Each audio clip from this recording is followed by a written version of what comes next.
Hi everyone, welcome back to our channel. தொடர்ச்சியா நம்ம ஒவ்வொரு வீடியோஸ்ல 10 உச்சரிப்புகள் பார்த்துட்டு இருக்கோம். இதுல ஒரு சில உச்சரிப்புகள் உங்களுக்கு தெரிஞ்சதா இருக்கும், ஒரு சில உச்சரிப்புகள் புதுசா இருக்கும். இங்கிலீஷ் ரீடிங் அண்ட் ரைட்டிங்க்கு ரொம்ப இம்பார்ட்டன்டான ஒரு விஷயம் என்ன அப்படின்னா நம்ம எழுத்துக்களோட உச்சரிப்பு தான். உச்சரிப்பு தெரிஞ்சது அப்படின்னா நம்ம ஈஸியா ரீடிங் பண்ணலாம். அதே மாதிரி உச்சரிப்பு தெரிஞ்சு ரீட் பண்ணீங்க அப்படின்னா எழுதுறதும் உங்களுக்கு ஈஸியா வரும்.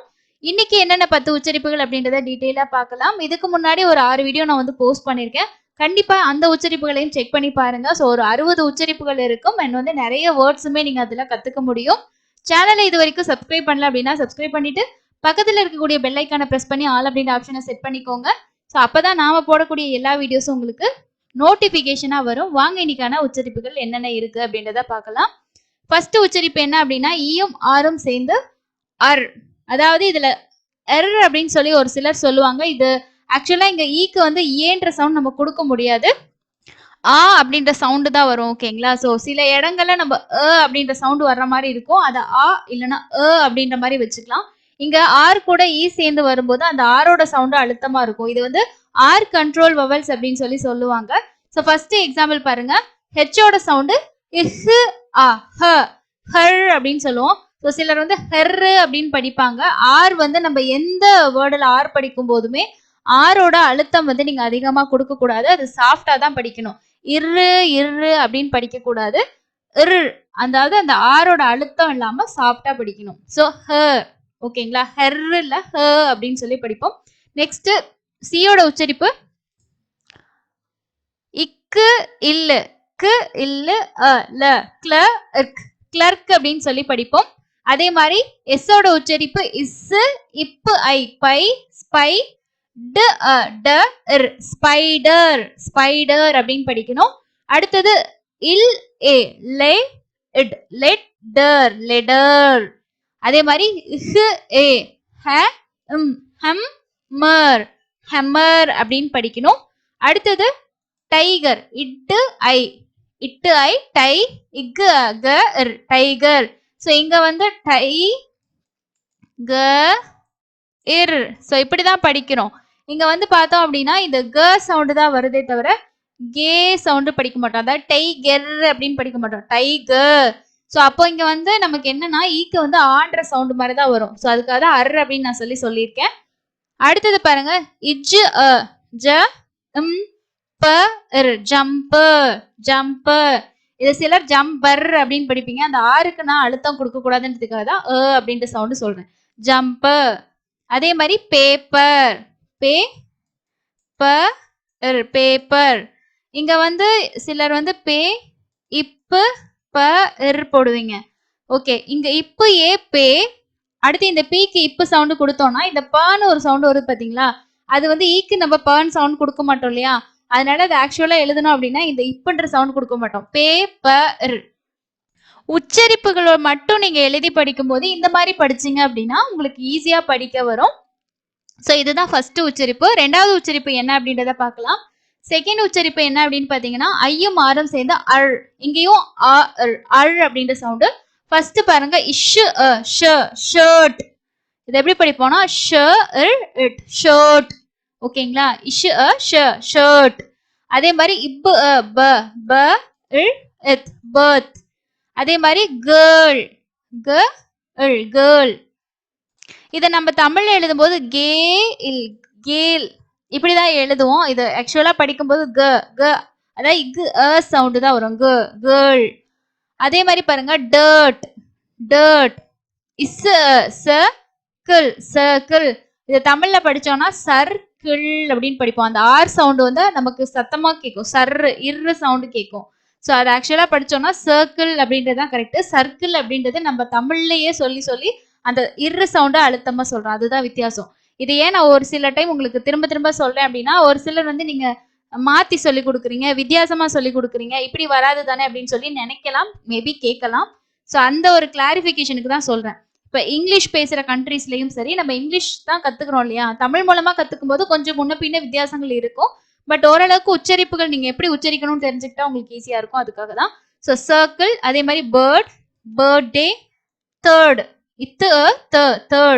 தேர்ட் உச்சரிப்பு என்னன்னு பாத்தீங்கன்னா ஏஆருக்கு ஆர் அப்படின்ற சவுண்டு. ஆ இர் இட் ஆர்ட். ஆ இர் இக் ஆக். இப்பு ஆ பா பார். இச்சு ஆ சா சாட். இக்கு ஆ கா கார். இஃபு ஆ ஃபா ஃபார். ஃபா ஃபார்ம். ஹா ஹாம். நாலாவது உச்சரிப்பு என்ன அப்படின்னா யூவும் ஆரும். யூ ஆரும் சேரும்போது அர் அ இர் அர். இப்பு அ ப பேர்ன். இது எப்படி படிப்போம்னா பேர்ன் பேர்ன். டர்ன் ட டர்ன். இதை எப்படி நம்ம தமிழ்ல சொல்லணும்னா டர்ன் டர்ன் சொல்லுவோம். அதாவது இந்த இரு சவுண்டு அழுத்தமா உங்களுக்கு கேட்கும். டர்ன். டர்ன் அப்படின்னாலும் கரெக்ட் தான். டர்ன் அப்படின்றது நம்ம தமிழ் மூலமா அப்படி சொல்லும் போது அப்படி சொல்லுவோம். அதே மாதிரி பர்ஸ்ட். பர்ஸ்ட் இல்ல பர்ஸ்ட் பர்ஸ்ட். அதே மாதிரி பர்கர். இதை தமிழ்ல நம்ம எப்படி சொல்லணும்னா பர்கர் அப்படின்னு சொல்லுவோம். ப இர் க இர் பர்கர். இதை தமிழ்ல எப்படி எழுதி எழுதி இது பர்கர் அப்படின்னு சொல்லுவோம். ஓகேங்களா? So burger. இந்த ஆறு இருக்குதான், ஆனா நம்ம அழுத்தி உச்சரிக்க மாட்டோம். அதே மாதிரி இது சர்ச். சில பேர் என்னன்னுவாங்க ச இர் இச் சர்ச் அப்படிம்பாங்க. அந்த இரு சவுண்ட் அழுத்தமா வருது பாருங்க, அதுதான் வித்தியாசம். Purple purple. ஓகேங்களா? So purple. Turkey turkey. ஓகேங்களா? ஸோ டர்க்கி அப்படின்றது தான் கரெக்டான இங்கிலீஷ் உச்சரிப்பு. அடுத்து அஞ்சாவது உச்சரிப்பு என்ன அப்படின்னா ஏயும் வையும் ஏயும் ஐயும் வந்து எய் எய்ட் எய்டு எய் எய்ம். Fail fail. இஜ்ஜு எய் ஜே இல் ஜெயில். டெய் இல் டெயில். இப்பு ரை பிரை இன் பிரைன். இச்சு எய் செய் செயின். ஆறாவது உச்சரிப்பு ஓவும் ஐயும் ஒய். ஸோ இப்பு ஒய் பொய் பாயிண்ட். இதை நம்ம வந்து எப்படி படிப்போம்னா பாயிண்ட் பாயிண்ட். புரியுதுங்களா நான் வித்தியாசம் எப்படி வருதுன்ட்டு? இங்க சொல்றது எல்லாமே இங்கிலீஷ் எப்படி வந்து நம்ம போனிக்ஸ் படிக்கிறோமோ அந்த சவுண்டு தான் வரும். இது வந்து மொய்ஸ்ட். ஓகேங்களா? ஸோ மொய்ஸ்ட். இது சாய்ஸ். நம்ம என்னன்னு சொல்லுவோம்னா சா இஸ் சாய்ஸ். தமிழ்ல எழுதும் போது சாய்ஸ் அப்படின்னு எழுதுவோம். சாய்ஸ் அப்படின்றது தான் இங்கிலீஷ் கரெக்டான உச்சரிப்பு. நீங்க கூகுள் டிரான்ஸ்லேட்டர்ல கூட போட்டு பாருங்க, அப்படிதான் வரும். ஸ் இப்பு ஸ்ப ஆயில் ஸ்பாயில் ஸ்பாயில் அப்படின்னு படிப்போம். ஸ்பாயில். அதே மாதிரி இங்க ஓ எல்லாமே சொல்றதுதான். ஆ இல் ஆயில். கரெக்டா இங்கிலீஷ்ல சொல்லணும் அப்படின்னா ஆயில் ஆயில் ஆயில் அப்படின்றது தான் கரெக்ட். இது ஃபைல். ஓகேவா? அடுத்து நாய்ஸ்.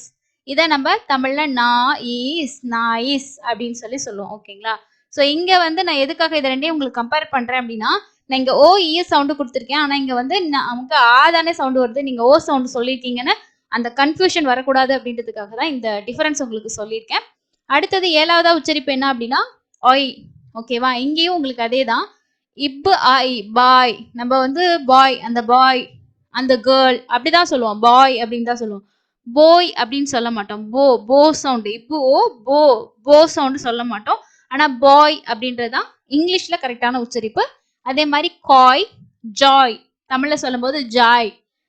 என்ஜாய் அப்படின்னு என்ஜாய் அப்படின்றதா கரெக்ட். ஜாய். டாய்ஸ். இத டாய்ஸ். அதாவது டா இஸ் இப்படிதான் நம்ம தமிழ்ல படிப்போம். ஓகேவா? இங்கிலீஷோட உச்சரிப்பு டாய்ஸ். Enjoy enjoy enjoy. இது வந்து லாயல் இங்கிலீஷ் உச்சரிப்பு லாயல். தமிழ்ல நம்ம வந்து லாயல் அப்படின்னு படிப்போம். இல்லு ஆ சவுண்டு கொடுப்போம். ஓகேவா? அதே மாதிரி பாருங்க டெஸ்ட்ராய் ட்ராய். நம்ம டெஸ்ட்ராய் ஆ சவுண்டு வரும். ஓகேவா? ஆ சவுண்ட்ல நம்ம தமிழ்ல சொல்லும் போது அப்படி படிப்போம். இங்கிலீஷ் உச்சரிப்பு கரெக்டான உச்சரிப்பு ஆய் அப்படின்ற உச்சரிப்பு தான். எட்டாவது உச்சரிப்பு என்ன அப்படின்னா டிசிஹெச்.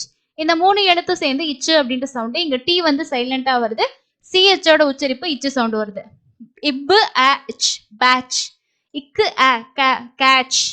ஹச் இச் ஃபெட்ச் மேட்ச் விச். அடுத்து 9வது இருக்கக்கூடிய சவுண்டு வந்து ஈயும் வையும் ஈ அப்படின்ற சவுண்டு. இக்கு ஈ key. Donkey chimney kidney turkey. And last sound என்ன அப்படின்னா ஈயும் வையும் சேர்ந்து ஏ அப்படின்ற சவுண்ட். இக்கு ரே கிரே. இவ்வு ஏ வே. அப்பு ஏ ஒபே. கன் வே தே.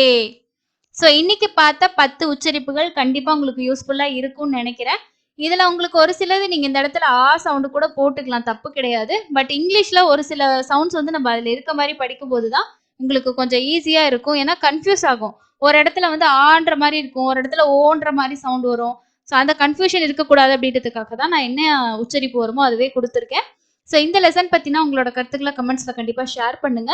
இது போல நிறைய யூஸ்ஃபுல்லான வீடியோஸ் நம்ம தொடர்ச்சியா கொடுத்துட்டு இருக்கோம். உங்களோட டவுட்ஸை நீங்க இமீடியட்டா கிளியர் பண்ணணும், இல்ல உங்களோட ஃபீட்பேக்ஸை ஷேர் பண்ணணும் அப்படின்னா நமக்குன்னு டெலிகிராம் குரூப் இருக்கு. அதுல ஜாயின் பண்ணிட்டு நீங்க கமெண்ட்ஸா கூட வந்து ஷேர் பண்ண முடியும். உங்களோட டவுட்ஸையும் கிளியர் பண்ணிக்க முடியும்.